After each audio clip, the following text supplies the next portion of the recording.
வணக்கம் சகோதரிகளே. பொருளாதாரத்தை பெருக்கிக் கொள்ள எல்லோருக்குமே வாய்ப்புண்டு. அதற்கு இந்த தொழிலைத்தான் செய்ய வேண்டும் என்கின்ற கட்டாயமில்லை. எந்த தொழிலையும் மன உறுதியோடு மேற்கொண்டால் அதற்கான பலன் நிச்சயம் வந்தடையும். இன்றைய மகளிர் உலக நிகழ்ச்சியில் மிக சாதாரண உணவகத்தை நடத்தும் பெண்மணிகளோடு பலசரக்கு கடை ஒன்றினை நடத்தும் சகோதரி மற்றும் கலைத்துறை ஈடுபாடு கொண்டவரையும் சந்திக்கவிருக்கின்றோம். ஒரு சமையல் குறிப்போடு. முனைப்போர் உலகம். இது கோலாலம்பூரின் சைனா டவுன். சீன வியாபாரிகள் அதிகமாக காணப்படும் இந்த இடத்தில் ஒரு சில இந்தியர்களும் பிழைப்பு நடத்தி வருகிறார்கள்.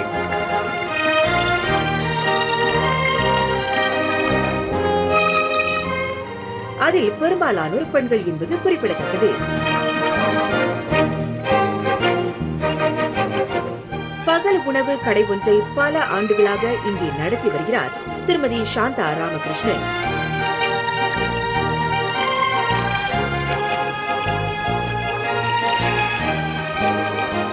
நாங்கள் ஏற்கனவே புது மார்க்கெட்டில் வியாபாரம் பண்ணவங்க, ரொம்ப காலமாக வியாபாரம் பண்ணுறோம் அப்பா அம்மா காலத்துலேருந்து. அதுக்கு பிறகு நான் கல்யாணம் பண்ண பிறகு இப்போ இந்த கடையை எடுத்து நடத்திக்கிட்டு வரேன்.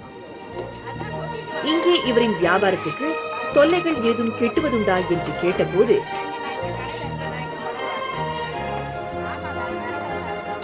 தொந்தரவுலாம் அந்த மாதிரிலாம் ஒன்றும் இல்லை. நம்ம கையெல்லாம் லைசன்ஸ் எல்லாம் இருக்குது, அதனால எந்த பிரச்சனையும் இல்லை. நம்ம கரெக்டாக வியாபாரம் பண்ணிட்டு கரெக்டாக இருந்தால் எந்த பிரச்சனையும் கொடுக்கறதில்ல யாரும். மறைவான இடத்தில் கடை அமைந்திருந்தாலும் வாடிக்கையாளர்கள் தேடி வந்து சாப்பிடுகிறார்கள் என்கிறார் பெருமையோடு. கஸ்டமர்ஸு ஆரம்பத்தில் குறைவானா இப்போ நிறைய கஸ்டமர்ஸ், காலேஜ் பிள்ளைங்க, இந்த ஆளுங்க, மற்றவங்க வேலை செய்கிறவங்க, இவங்களாம் நிறைய அதிகமாக வந்து சாப்பிட்றாங்க. வெளிநாட்டு ஆளுங்க நிறையா சாப்பிட்றாங்க. நம்ம சாப்பாடை ரொம்ப விரும்பி சாப்பிட்றாங்க. பெரும்பாலும் இந்த ஆட்டரிச்சி, கோழி பெரட்டல் இதெல்லாம் ரொம்ப விரும்பி சாப்பிட்ற சீனவங்க, மலாய்க்காரங்க எல்லாமே வராங்க. ஹோட்டலில் அந்த வேலை செய்கிறவங்க, பெட்டாளி சைட்டை சுற்றி எல்லாமே இங்கே வந்து சாப்பிட ஆசைப்படுவாங்க. இவர் உணவை வாடிக்கையாளர்கள் தேடி வந்து விரும்பி சாப்பிடுகிறார்கள் என்றால் அதன் ரகசியம்தான் என்ன?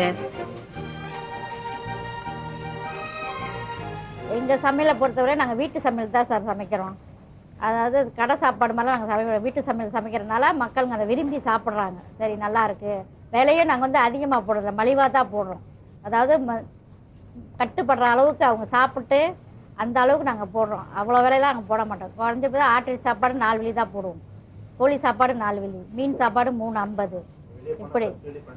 அதெல்லாம் படுத்த முடியாது சார். நமக்கு மனசு மக்களுக்கு நம்மள்ட்ட ஆசைப்பட்டு வந்து சாப்பிட்றாங்க. எல்லாரும் பணக்காரங்க இருக்க முடியும். பணக்காரங்க தான் பெரிய பெரிய ரெஸ்டாரண்ட் சாப்பிடுவாங்களா? நம்ம சின்ன கடையாக இருந்தாலும் அதுங்க சந்தோஷமாக வந்து சாப்பிட்டு போகிறாங்க.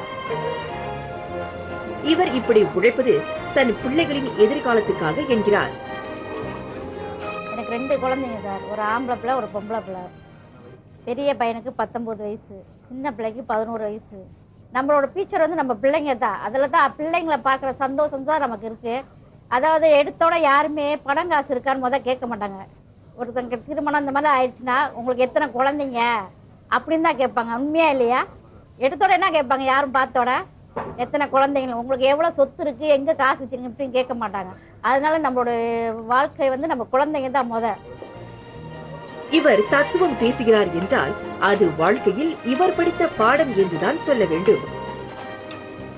இந்த மலேசியாவை பொறுத்தவரை சார், வெளிநாட்டாளுங்களாம் எப்படியோ வந்து சம்பாதிச்சு வாழ்கிறாங்க. ஏன் நம்ம இந்த நாட்டில் இருந்து வாழ முடியாது? இப்போ எல்லாருமே பெண்கள் வேலை செய்யணும், இந்த மாதிரி துணிஞ்சு இறங்கணும்னு தான் நான் ஆசைப்படுறேன். அப்படியே தான் நம்ம வாழ்க்கை முறையை வந்து முன்னேற்றத்துக்கு கொண்டு வரலாம். இல்லைன்னா முடியாது. எதாக இருந்தாலும் 50-50, ஹஸ்பண்டுக்கு 50, ஒய்ஃபு 50 அப்படி இருந்தால் தான் முடியும். வீட்டுக்குள்ளே அடைஞ்சு கிடந்து ஒன்று பிரச்சனை முடிஞ்சுன்னா உட்காந்து அழுதுகிட்டு இருந்தாலும் ஒன்றும் நடக்க போகிறதில்ல. பிரச்சனை எதிர்நோக்கி அடுத்த ஸ்டெப் என்னான்றதை நம்ம யோசிக்கணும். அதுதான் நம்ம பிள்ளைங்களோட எதிர்காலத்தை தான் நம்ம யோசிக்கணும். நம்ம எதிர்காலம் இப்படி போயிடுச்சு, அடுத்து நம்ம இப்போ நிறையா விழிப்புணர்ச்சி கொடுக்குறாங்க. அப்படி இருக்கும்போது நம்ம அடுத்த ஸ்டெப் என்னான்னு நினச்சி அதை இறங்கணும். எனக்கு இப்படி வியாபாரம் பண்ணுறது தான் எனக்கு மகிழ்ச்சி. எனக்கு எப்போதும் சிரிக்கணும், சந்தோஷமாக இருக்கணும். இப்படி தான் இந்த சோக கதை இதெல்லாம் வந்து கேட்டுக்கிட்டு மூளையில் உட்காந்துருக்க என்னால் முடியாது. இவர் உணவில் மட்டுமில்லை, இவர் பேச்சிலும் நல்ல சுவையும் அர்த்தமும் இருக்கிறது. பார்த்தீர்களா? மலேசிய பெண்களுக்கு ஒரு சபாஷ் போடுகிறார் திருமதி சாந்தா ராமகிருஷ்ணன். மலேசியா பெண்கள் வந்து சோம்பேறி இல்லை, கெட்டிக்காரங்க. எல்லாத்துலேயுமே வேலைக்கு போயிட்டு வந்து எல்லா பிரச்சனையுமே டீல் பண்ண தகுதி அவங்களுக்கு இருக்குது. அதை வந்து நம்ம ஆளுங்க தான் சரியாக புரிஞ்சுக்கலாம். அவங்கள கொண்டு முன்னுக்கு விட்டோம்னா எங்கடா முன்னுக்கு போயிடுவாங்க பயந்துக்கிட்டு தான் அவங்கள தள்ளி தள்ளி விடுறது. அதான் அந்த அண்டர்ஸ்டாண்டிங்காக போயிட்டாங்க, சரி நீ வேலைக்கு போ நானும் வேலைக்கு போ, நம்ம வந்து வாழ்க்கையில் முன்னேறலாம் அப்படின்னு போனால் பிரச்சனையே வராது.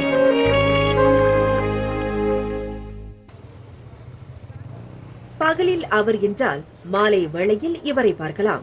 சைனா டவுனின் மற்றொரு பகுதியில் இந்த தேநீர் மற்றும் சிற்றுண்டி கடையை நடத்தி வருகிறார் திருமதி ராதா.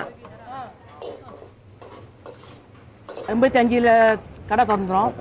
ஸோ நம்ம முன்னாடி கடை சின்னதாக இருந்துச்சு. ஸோ கொஞ்சம் வருஷம் ஸோ கெட்டிங் பெட்டரில் கொஞ்சம் பெருசாகிடுச்சு. இப்போ ஸோ 25 வருஷம் ஆயிடுச்சு. இப்போ எல்லாம் நல்லா இருந்துச்சு. வண்டியெல்லாம் புதுசாக ஹோட்டல்காரங்க கொடுத்தாங்க. கடுமையான உழைப்பு ஒன்றே இவர் போன்றோரின் வாழ்க்கைக்கு உத்தரவாதம். பல ஆண்டுகளாக இப்படி உழைத்ததால் உடம்பில் சில உபாதைகள் உண்டாகிவிட்டது என்கிறார் ராதா. நான் 12 மணிக்கு எழுந்திருவேன். 12 மணிக்கு எழுந்திட்டு நாஸ்டமா செய்வேன், இல்லாட்டி மாவு பிழிவேன். ரொட்டி சட்டைக்கு மாவுது எல்லாம் ஸ்டே பண்ணி விட்டு மணி 2:00 அப்போ மேலே 3 மணிக்கு கிளம்பிட்டு பசாருக்கு போயிடுவேன். பசாருக்கு போயிட்டு ஜாமான் வாங்கிட்டு அப்புறம் நேராக கடைக்கு 5 மணிக்கு வருவேன். இப்போ வியாபாரம் ஸ்டார்ட் பண்ணுது 5 மணிக்கு. வியாபாரம் ஸ்டார்ட் பண்ணிவிட்டு கறியெல்லாம் செஞ்சிருவேன். கறியெல்லாம் ஆக்கிட்டு எல்லாட்டு அப்புறம் தான் வியாபாரம் ஸ்டார்ட் பண்ணிடுவேன். 5:30 மணிக்கு வியாபாரம் ஸ்டார்ட் பண்ணிடுவேன். ஒரே மகள் பவானி தனக்கு உதவியாக இருப்பது ஆறுதலாக இருக்கிறது என்கிறார் இவர். ஒரு பிள்ளை தான் இருக்கு. ஒரு பிள்ளை தான் மக தான் பவானி. அதுக்கு இப்போ 23 வயசு. இப்போ ஷீ இஸ் ஹெல்பிங் மீலா. அதான் எனக்கு உதவி செய்யுது. இப்போ அதை SPMல படிச்சு வச்சிருக்கு. இப்போ காலைல யாரும் காலைல வேலை செய்யுது இந்த போட்டோஸ்டேட் கம்பெனியில். அப்போ அங்கே வேலை முடிச்சு 5 மணிக்கு நேரம் இங்கே வந்து கடைக்கு உதவி செய்யுது. ஏன்னா எனக்கு முடியும் ரொம்ப நேரம் ரொம்ப நிற்க முடியல. காலுக்காக தான் என் காலு ரொம்ப இது எஃபெக்ட் பண்ணுது. இங்கே வியாபாரம் செய்ய பல கஷ்டங்களை தாண்டி வந்திருக்கிறார்கள் ராதாவும் தன் கணவர் ஜானியும். ஆனால் இப்போது இங்கே சில சீன வியாபாரிகள் மூலம் உதவி கிடைத்து கடையை ஒரு மேன்மைக்கு கொண்டு வந்திருக்கிறார் ராதா. ரொம்ப கஷ்டம் பண்ணிருந்தோம். முத கடை திறக்கும் போது ரொம்ப கஷ்டம் இருந்துச்சு. ரொம்ப கஷ்டம். முத நம்ம இப்போ கடை திறக்கும் போட்ட கேண்டில் பாய்ச்சோம். அப்புறம் 2-3 வருஷம் கழிச்சு கேஸ் லைட் பாய்ச்சோம். கேஸ் லைட்டு அப்போ 3-5 வருஷம் கழிச்சு இப்போதான் டியூப் லைட்டில் தான் பாய்க்கிறோம், ஜெனரேட்டர் பாய்ச்சி.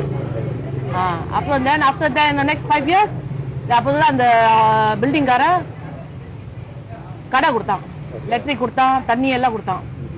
குறுக்கு வழியில் பணம் சம்பாதித்து பெரிய மனிதர்களாக சில பேர் உலாவும் இந்த உலகில் இந்த எளிய மக்கள் இங்கே ஒரு குடும்பமாக சிறிய வியாபாரத்தில் ஈடுபட்டு வருவது பெருமை அளிக்கிறது.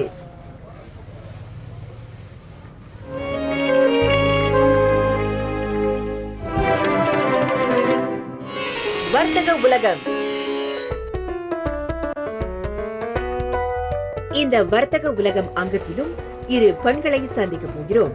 முதலில் கோலாலம்பூர் தமன் ஸ்ரீ மஞ்சாவில் நவீன தோற்றத்துடன் மளிகை கடை நடத்தும் திருமதி சுமதி ராமசாமியை சந்திப்போம்.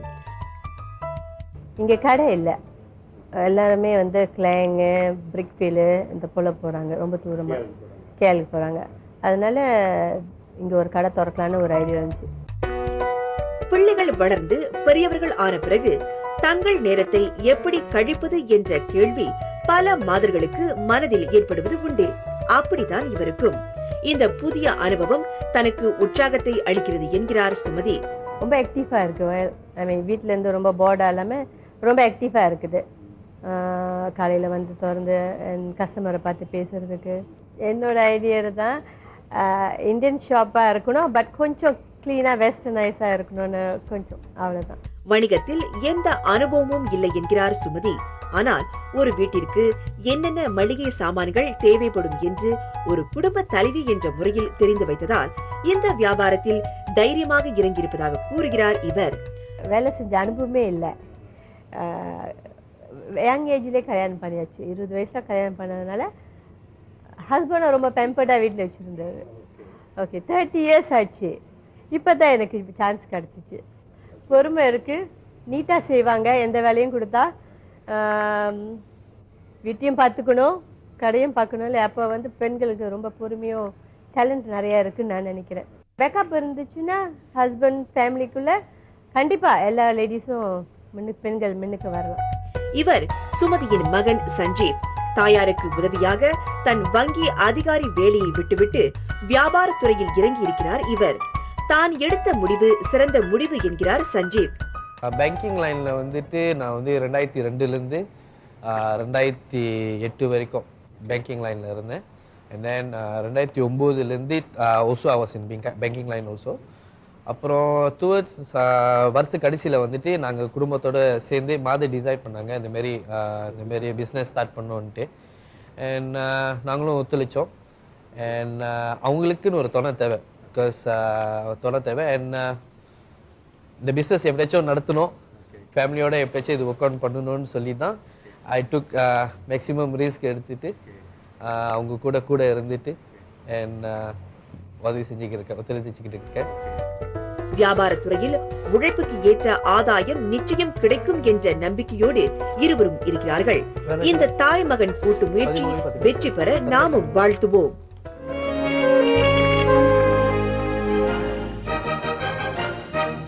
அடுத்து நாம் கோலாலம்பூர் ஐயர்பானாஸ் பகுதிக்கு செல்கிறோம். இங்கே இந்த அடுக்குமாடி வீடுகளுக்கு இடையே மினி மார்க்கெட் ஒன்றை நடத்தி வருகிறார் திருமதி மீனாட்சி. இது ரொம்ப நாள் ஆசை எனக்கு. நானாக சொந்தமாக ஒரு வியாபாரம் செய்யணும், சொந்தமாக ஒரு கடை வைக்கணும் அப்படின்னு. அதற்கு இவ்வளோ நாள் ஒரு சந்தர்ப்பம் கிடைக்கல.